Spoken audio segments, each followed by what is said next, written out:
Je pense qu'il y a plusieurs freins qui existent encore dans le monde agricole pour parler librement de santé mentale, qui ne sont pas tellement différents des freins qui existent pour la population en général.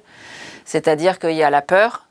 Quand on parle de santé mentale, ça fait peur parce que ça évoque les maladies mentales, la psychiatrie, voire même la folie. Et donc on a peur, donc on se dit non, moi ça ne me concerne pas, je ne suis pas fou, je ne suis pas folle. Il peut y avoir la honte aussi qui freine à parler de ces difficultés de santé mentale que n'importe qui peut rencontrer au cours de sa vie.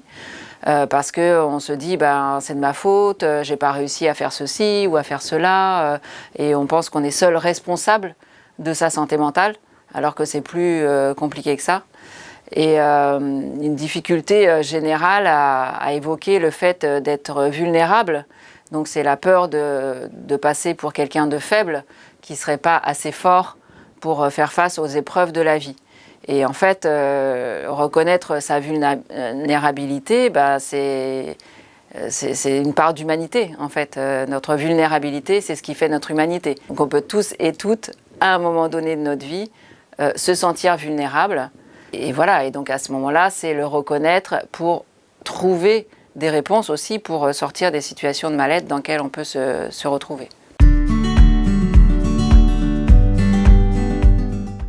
Je pense qu'on a toutes et tous une responsabilité pour pouvoir parler plus facilement, plus simplement, plus ouvertement de notre santé mentale.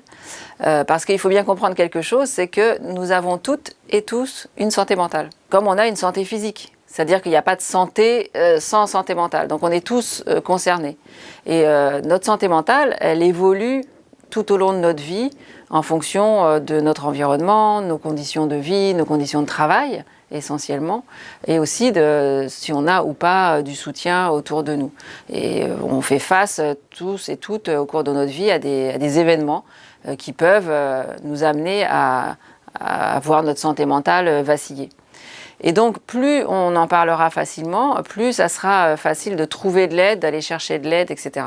Donc, je suis convaincue qu'il faut que tout le monde se forme pour comprendre ce que c'est que la santé mentale, qu'il faut éduquer toute la population à comprendre ce que c'est que la santé mentale pour soi, savoir comment je peux prendre soin de ma santé mentale et comment je peux aider des proches, des collègues, des voisins à être attentifs aussi à leur santé mentale.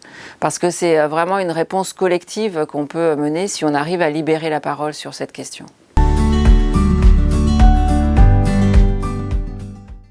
Psycom est un organisme national d'information sur la santé mentale et sur le site psycom.org, vous pouvez trouver des ressources très simple, très pédagogique pour comprendre ce que c'est que la santé mentale, comprendre les signes d'alerte, savoir vers qui se tourner quand on a des problèmes ou quand on connaît un proche qui a des problèmes.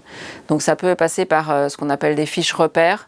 On a fait des fiches repères très simples qui vous répondent à ces questions-là, que vous pouvez imprimer, afficher, diffuser, etc. On a aussi des petits films pédagogiques pour comprendre la santé mentale, qui expliquent la santé mentale, par exemple la boussole de la santé mentale.